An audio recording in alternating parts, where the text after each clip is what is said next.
আমি আজকে একটা গল্প বলবো ইনশাআল্লাহ, ঠিক আছে? আজকে আমি শুধু চুজ করছি একটা গল্প, সেটা হলো নবী মুসা আলাইহিস সালাম এবং খিদর আলাইহিস সালামের গল্পটা। এটা দিয়ে শুরু করছি। কোরআনেও আছে, সূরা কাহফেও আছে এবং সহিহ বুখারীর মধ্যেও আসছে।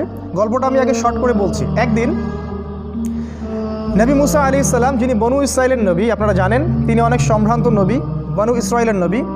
তিনি বনু ইসরাইলের সামনে ভাষণ দিচ্ছিলেন, খুতবা শুনে জনগণের মধ্যে একজন বললেন যে বাহ, আপনি তো খুব চমৎকার খুতবা দিলেন, মনে হচ্ছে আপনি পৃথিবীর সবচেয়ে জ্ঞানী মানুষ। মুসা আলাইহিস সালাম বললেন, হ্যাঁ আমি পৃথিবীর সবচেয়ে জ্ঞানী মানুষ। কি বললেন? হ্যাঁ আমি পৃথিবীর সবচেয়ে জ্ঞানী মানুষ। তিনি বলতে ভুলে গেলেন যে আল্লাহ সবচেয়ে ভালো জানেন কে পৃথিবীর সবচেয়ে জ্ঞানী মানুষ। সূরা কাহফ নাজিলের একটা ঘটনা আছে, আপনাদেরকে বলিনি। সেটা হলো, কিছু মানুষ এসেছিল রাসূলের কাছে, আমাদের নবীর কাছে, এসে বলেছিল, তুমি যদি সত্য নবী হয়ে থাকো তাহলে বলো দেখি যুলকারনাইন বাদশার কি হয়েছিল। হে মুহাম্মদ, তুমি যদি সত্য নবী হয়ে থাকো তাহলে বলো দেখি আসহাবুল কাহাফের কি হয়েছিল। হে মুহাম্মদ, তুমি সত্য নবী হয়ে থাকলে বলো দেখি রূহ কাকে বলে। 3টা প্রশ্ন করেছিল। যুলকারনাইন বাদশার কি হয়েছিল, আসহাবুল কাহাফের কি হয়েছিল, আর রূহ আত্মা কাকে বলে। আমাদের নবী মুহাম্মদ সাল্লাল্লাহু আলাইহি ওয়াসাল্লাম বলেছিলেন, আগামীকালকে এসো আমি বলে দিব। কি বলেছিলেন? আগামীকালকে এসো আমি বলে দিব। ওহি আসা বন্ধ হয়ে গেল। 3 মাস 4 মাস 6 মাস কোনো ওহি আসে না। আমাদের নবী মুহাম্মদ সাল্লাল্লাহু আলাইহি ওয়াসাল্লাম একটা শব্দ বলতে ভুলে গিয়েছিলেন, একটা, সেটা হলো ইনশাআল্লাহ। এরপরে এই সূরার প্রথম যে আয়াতটা নাজিল হয়, ওয়ালা তাকুলান্না লিশাইইন, হে নবী 23 এবং 24 নম্বর আয়াত, কখনো বলবেন না, কখনো কোনো কিছু বলবেন না, ইন্নী ফাইলুন যালিকা গাদান, আমি আগামীকাল কিছু করব, ইল্লা ইনশাআল্লাহ, ইনশাআল্লাহ বলা ব্যতীত। এটা প্রথমে নাজিল হলো, তারপরে এই প্রশ্ন 3টার উত্তর আল্লাহ পাক জানিয়ে দিলেন, তার আগে জানিয়ে দেননি। ঠিক একইভাবে মুসা আলাইহিস সালাম একটা ভুল করে বসলেন। তিনি বললেন, আমি পৃথিবীর সবচেয়ে জ্ঞানী মানুষ। আল্লাহ রাব্বুল আলামিন নবীদের ছোট ছোট ভুল ধরে ফেলেন, আল্লাহ পাক ধরে ফেলে বললেন, না মুসা, তুমি পৃথিবীর সবচেয়ে জ্ঞানী মানুষ নও, তুমি পৃথিবীর সবচেয়ে জ্ঞানী মানুষ নও। আমার একজন বান্দা আছে যাকে তুমি পাবে 2 সাগরের মিলনস্থলে, আমার সেই বান্দা তোমার চেয়ে অনেক বেশি জ্ঞানী। মুসা আলাইহিস সালাম এটা শোনা মাত্রই ওই বান্দার সাথে দেখা করার জন্য উদ্গ্রীব হয়ে উঠলেন। তিনি আল্লাহকে বললেন, আমি তার সাথে দেখা করতে চাই। আল্লাহ পাক বললেন, তুমি একটা ঝুড়ি নাও, এই ঝুড়ির মধ্যে কিছু মাছ নিবে, মাছ, মৃত মাছ, এবং সাথে একজন সহযোগী নাও, নিয়ে সফর করো। যখন ওই 2 সাগরের মিলনস্থল পেয়ে যাবে, ওই জায়গায় দেখবে যে আমার সেই বান্দা বসে আছে। মুসা আলাইহিস সালাম সফর করলেন, তার সাথে একজন যুবককে নিলেন, যুবকের নাম হচ্ছে ইউশা বিন নুন। একটা ঝুড়ি নিলেন, সেখানে মাছ রাখলেন। এবার তিনি সফর করা শুরু করলেন। তিনি বলছেন, আমি সফর করতেই থাকবো, যদি আমাকে যুগ যুগ ধরেও চলতে হয়। সফর করতে শুরু করলেন। একটা পর্যায়ে সফর করতে করতে করতে করতে 2 সাগরের মিলনস্থল তিনি পেয়ে গেলেন। সেখানে তারা রেস্ট করলেন, বিশ্রাম নিলেন। এই বিশ্রাম নেওয়ার সময় এই যে মৃত মাছগুলো ছিল জীবিত হয়ে সমুদ্রে বা নদীতে চলে গেল। কিন্তু ইউশা বিন নুন এই ঘটনাটা দেখলেন, দেখে মুসা আলাইহিস সালামকে বলতে ভুলে গেলেন। শয়তান আমাদেরকে অনেক সময় আল্লাহর পথ থেকে ভুলিয়ে দেয়, ভুলে গেলেন। এরপরে মুসা আলাইহিস সালাম আবার উঠলেন রেস্ট নিয়ে এবং চলা শুরু করলেন আবারও সামনের দিকে। এবার চলতে চলতে উনি খুব ক্লান্ত হয়ে পড়লেন। এতক্ষণ পর্যন্ত কিন্তু তিনি ক্লান্ত বোধ করছিলেন না। মাছটা যেই সমুদ্রের নদীতে চলে গেল, এবার তিনি অন্য পথ যাচ্ছেন, ভুল পথে, এবং ক্লান্ত হয়ে যাচ্ছেন। তার মানে জীবনে চলার পথে আপনার পথ যদি ভুল হয়, আপনি খুব সহজে ক্লান্ত হয়ে যাবেন। আর আপনার পথ যদি হয় আল্লাহ এবং তার রাসূলের পথে, আপনি সহজে ক্লান্ত হবেন না, আপনার ভিতরে সবসময় চিরযৌবন কাজ করবে। যাই হোক, তিনি ক্লান্ত হয়ে গেলেন এবং ইউশা বিন নুনকে বললেন, নাশতা নিয়ে আসো, মাছগুলোকে নিয়ে আসো, আমি খুব ক্ষুধার্ত। তখন ইউশা বিন নুনের খেয়াল হলো যে মাছ তো চলে গেছে নদীতে। তিনি বললেন, মাছ তো চলে গেছে নদীতে, আমি তো আপনাকে বলতে ভুলে গিয়েছিলাম। তখন বললেন মুসা আলাইহিস সালাম, তুমি এটা কী করেছো? ওইটাই তো সেই জায়গা, যে জায়গার সন্ধান আমরা করছিলাম। তারা আবার ফেরত আসলেন, এসে দেখলেন 2 সাগরের মিলনস্থলে একটা সাখরা বলে আরবিকে একটা পাথর বা রক, শিলাখণ্ড, এর উপরে একজন ব্যক্তি বসে আছেন। মুসা আলাইহিস সালাম তাকে সালাম দিলেন, বললেন, আসসালামু আলাইকুম। খিদির আলাইহিস সালাম বললেন, ওয়া আলাইকাস সালাম। এই জনমানব শূন্য জায়গায় কে সালাম দিচ্ছে? তখন মুসা আলাইহিস সালাম বললেন, আমি মুসা। খিদির আলাইহিস সালাম বললেন, কোন মুসা? বনি ইসরাইলের মুসা? কোন মুসা? বনি ইসরাইলের মুসা। তার মানে খিদির আলাইহিস সালাম বনু ইসরাইলের ব্যক্তি নন। খিদির আলাইহিস সালাম ইহুদি খ্রিস্টানদের কেউ নন, তিনি বনু ইসরাইলের মধ্যে কেউ নন। সালাম দেয়া হলো।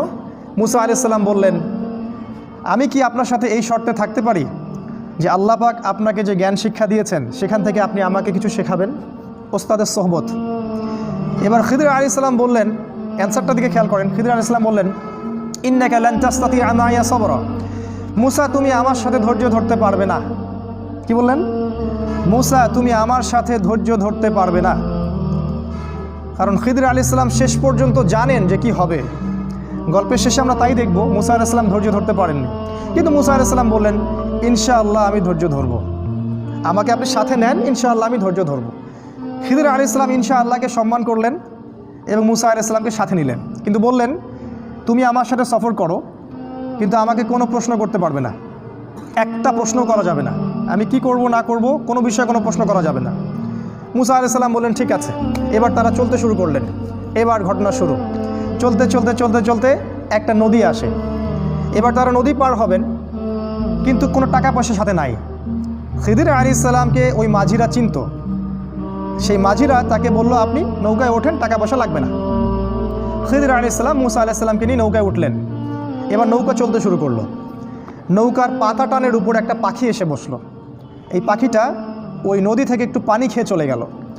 এই দৃশ্যটা দেখে খিদির আলাইহিস সালাম বললেন, হে মুসা, এই যে পাখিটা যতটুকু পানি এই নদী থেকে খেয়ে চলে গেল, ওই অতটুকু পানি হচ্ছে তোমার আর আমার জ্ঞান। আর এই যে নদীর যত পানি দেখছো, এগুলো হচ্ছে আল্লাহর জ্ঞান। আল্লাহর জ্ঞানের তুলনায় মানুষের জ্ঞান এতটুকু সামান্য, যতটুকু ওই যে পাখিটা যতটুকু পানি খেয়ে গেছে অতটুকু। যাই হোক, নৌকা চলতে থাকলো। এক পর্যায়ে একটা ঘটনা ঘটলো যে খিদির আলাইহিস সালাম একটা কুড়াল নিলেন। কুড়াল নিয়ে নৌকার যে পাতা টান নিচে একটা ফুটা করে দিলেন। এবার এই দৃশ্য দেখে মুসা আলাইহিস সালাম বললেন, আপনি এটা কী করলেন? যারা বিনা পয়সায় আমাদেরকে সফর করালো, আমাদের উপকার করলো, ওই বেচারা গরিব মানুষের এই একমাত্র সহায় সম্বল নৌকাটা আপনি ফুটা করে দিলেন। আপনি তো লাকাদ জি'তা শাইআন ইমরা, আপনি তো বিশাল একটা ভয়ঙ্কর কাজ করলেন, গুনার কাজ করলেন আপনি একটা। তখন খিদির আলাইহিস সালাম বললেন, আলাম আকুল ইন্নাকা লান তাসতাতিআ মাইয়া সাবরা। হে মুসা, আমি কি তোমাকে বলিনি তুমি আমার সাথে ধৈর্য ধরতে পারবে না? মুসা আলাইহিস সালাম বললেন, আমাকে ক্ষমা করে দিন, আমি ভুলে গিয়েছিলাম, এরপরে ইনশাআল্লাহ আমি আর কোনো কোশ্চেন করব না। তারা আবার চলতে লাগলেন। চলতে চলতে চলতে চলতে একটা বাচ্চার সাক্ষাৎ হলো। বাচ্চা, ছোট বাচ্চা, গোলাম। কোরআন বলেছে গোলামান ফাকাতালাহ। খিদির আলাইহিস সালাম বাচ্চাটাকে হত্যা করলেন। এটা তো আরও ভয়ঙ্কর ব্যাপার। নৌকা ফুটা করা কোথায় আর বাচ্চা হত্যা করা কোথায়? আর মুসা আলাইহিস সালাম নিজেও কিন্তু মার্ডার কেসের আসামি। এটা কি জানেন? মুসা আলাইহিস সালাম কিন্তু একটা ব্যক্তিকে এক ঘুষি দিয়ে হত্যা করে ফেলছিলেন ভুলবশত। মুসা আলাইহিস সালাম এবার বললেন, ইন্নাকা লাকাদ জি'তা শাইআন নুকরা, আপনি মহা একটা অপরাধ করলেন, এটা আপনি নিরপরাধ একটা শিশুকে হত্যা করলেন। খিদির আলাইহিস সালাম বললেন, আলাম আকুল লাকা ইন্নাকা লান তাসতাতিআ মাইয়া সাবরা, আমি কি তোমাকে বলিনি হে মুসা তুমি আমার সাথে ধৈর্য ধরতে পারবে না? এবার মুসা আলাইহিস সালাম সর্বশেষ অজুহাত দিলেন, দিয়ে বললেন, আমি যদি আর একটা কোশ্চেন করি তাহলে আমাকে আর সাথে নিয়েন না, এবার লাস্ট চান্স, আর একটাও কোশ্চেন করবো না ইনশাআল্লাহ। তারা আবার চলতে লাগলেন। চলতে চলতে একটা গ্রাম আসলো। সেই গ্রামের মানুষগুলো ছিল একটু আমাদের নিউ ইয়র্কের মানুষের মতো আর কি, অনেকটা আমাদের এখন ঢাকা শহরের মতো। মেহমানদারি করতে চায় না, মেহমান আসলে বিরক্ত হয়। তারা মেহমানদারি করতে চাইল না। তারা মুসা এবং খিদিরকে কোনো খাবারও দিল না, কোনো পানিও দিল না, সামান্যতম সৌজন্য বোধটুকু তারা দেখালো না। কিন্তু খিদির আলাইহিস সালাম দেখলেন ওই গ্রামের একটা বাড়ির দেয়াল ধসে পড়ে আছে, একটা দেয়াল পড়ে গেছে। খিদির আলাইহিস সালাম নিজে কষ্ট করে এই পুরো দেয়ালটা তৈরি করলেন। ইট পাথর যা যা লাগে তাই দিয়ে তিনি দেয়ালটা তৈরি করলেন। তৈরি করে আবার সেটাকে নতুন জায়গায় রিপ্লেস করলেন। এই দৃশ্যটা দেখে মুসা আলাইহিস সালাম বললেন, আপনি চাইলে তো কিছু পারিশ্রমিক নিতে পারতেন, এত কষ্ট করলেন, ওরা আমাদেরকে খাবারও দিল না, পানিও দিল না, আপনি ওদের কাজ করে দিলেন, একটু তো সামান্য নাস্তার টাকা নিতে পারতেন। খিদির আলাইহিস সালাম বললেন, হ্যাঁ দা ফিরাকু বাইনি ওয়া বাইনিক, এই হলো তোমার আর আমার ফেরক, রাস্তা আলাদা, এখন যাও। তুমি চুক্তি ভঙ্গ করছো 3 বার, রাস্তা আলাদা। আমাদের নবী মুহাম্মদ সাল্লাল্লাহু আলাইহি ওয়াসাল্লাম বলেছিলেন এক হাদিসে, যদি মুসা আলাইহিস সালাম ওই দিন প্রশ্নগুলো না করতেন তাহলে অনেক কিছু শেখা যাইত। যাই হোক, 3টা শর্ত লঙ্ঘন হলো, মুসা আলাইহিস সালামকে তিনি আর সাথে রাখলেন না। তবে বললেন, তুমি চলে যাও, কিন্তু যাওয়ার আগে আমি তোমাকে 3টা এই যে ঘটনা ঘটলো এর তাউইল বা ব্যাখ্যা, ইন্টারপ্রিটেশন তোমাকে আমি জানাই দেব আমি কেন করেছি। তিনি বললেন, ওই যে প্রথম নৌকাটা আমি ফুটে এই জন্য করেছি যে কারণ ওই নৌকার পিছনে ছিল একটা জলদস্যুর দল। ওই জলদস্যুর দল যদি এই নৌকাটাকে দেখতো, নৌকাটা খুব ভালো সুন্দর, তাহলে সেই নৌকাটা তারা হাইজ্যাক করতো। আমি নৌকাটা ফুটা করে দিয়েছি, এই ত্রুটিযুক্ত নৌকাটা তারা আর নিবে না। তারা ত্রুটিযুক্ত কোনো নৌকা নিবে না, নষ্ট নৌকা তারা নিবে না। যদি নৌকাটা ভালো থাকতো তাহলে ওরা ওই গরিব মাঝির শেষ সম্বলটুকু ছিনিয়ে নিয়ে চলে যেত। তোমার কাছে মনে হয়েছে আমি ক্ষতি করেছি, কিন্তু আমি পরোক্ষভাবে ওর উপকার করেছি, সেটা তুমি সবর করতে পারোনি। আর দ্বিতীয় যে বাচ্চাটাকে আমি হত্যা করেছিলাম, আমি এই জন্য হত্যা করেছিলাম যে আল্লাহ আমাকে জানিয়ে দিয়েছিলেন এই বাচ্চাটা যখন বড় হতো সে অনেক বড় একটা কাফের হতো, এবং সে নিজেও কুফরি করতো, অন্যদেরকে কুফরিতে আহ্বান করতো, এমনকি তার বাবা মাকেও সে কাফের বানিয়ে ছাড়তো। আল্লাহ পাক আমাকে আদেশ করেছিলেন, তাই আমি তাকে হত্যা করেছি।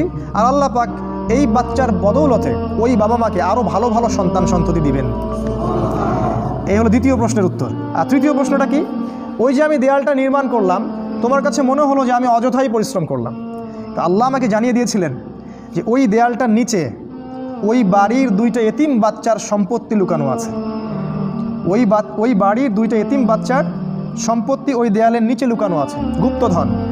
আল্লাহ পাক চাইলেন আমি দেয়ালটা নির্মাণ করে দেই, ওই বাচ্চারা যখন বড় হবে তখন তারা এই সম্পত্তিটা পাবে। আর দেয়াল যদি নির্মাণ না করতাম তাহলে অন্যেরা ওর সম্পত্তি লুট করে নিয়ে যেত, তারা ভোগ করতে পারতো না। এই হলো 3টা ঘটনার তাউইল, যে ব্যাপারে তুমি সবর করতে পারোনি। খিদির আলাইহিস সালাম সম্পর্কে আল্লাহ পাক বলেছেন, আমি খিদিরকে 2টা গুণ দিয়েছিলাম, জাস্ট 2টা গুণ। এটা বলে শেষ করছি, খিদিরকে আমি 2টা গুণ দিয়েছিলাম, আমাদেরকে এই 2টা গুণ অর্জন করতে হবে। আল্লাহ পাক বলেছেন, আমি তাকে আমার পক্ষ থেকে রহমত দিয়েছিলাম, মানে সে মানুষের প্রতি খুব দয়ালু ছিল। আর তিনি বলেছেন আল্লাহ পাক, ওয়াল্লামনা মিন লাদুন্না ইলমা, আমি আল্লাহ আমার পক্ষ থেকে খিদিরকে জ্ঞান শিখিয়েছিলাম। তাই এই জামানায় খিদির আলাইহিস সালামের মতো হয়ে এই রাতের অন্ধকার দূর করে সোনালি সকাল আনতে হলে আমাদেরকে যেমন 2 চোখ দিয়ে দেখতে হবে, একই সাথে দয়ালু হতে হবে, এবং আল্লাহর পক্ষ থেকে যে জ্ঞানের উৎস, ওই উৎসের কাছে আপনাকে ফিরে আসতে হবে। ইনশাআল্লাহ তখনই দেখা যাবে আমরা শেষ জামানাকে ডিল করতে পারবো, খিদির আলাইহিস সালামের মতো হতে পারবো, যাকে আল্লাহ রাব্বুল আলামিন শেষ জামানার স্কলার রূপে তুলে ধরেছেন। আল্লাহ পাক আমাদের সবাইকে কোরআন এবং হাদিস অনুযায়ী আমল করার তৌফিক দান করুন।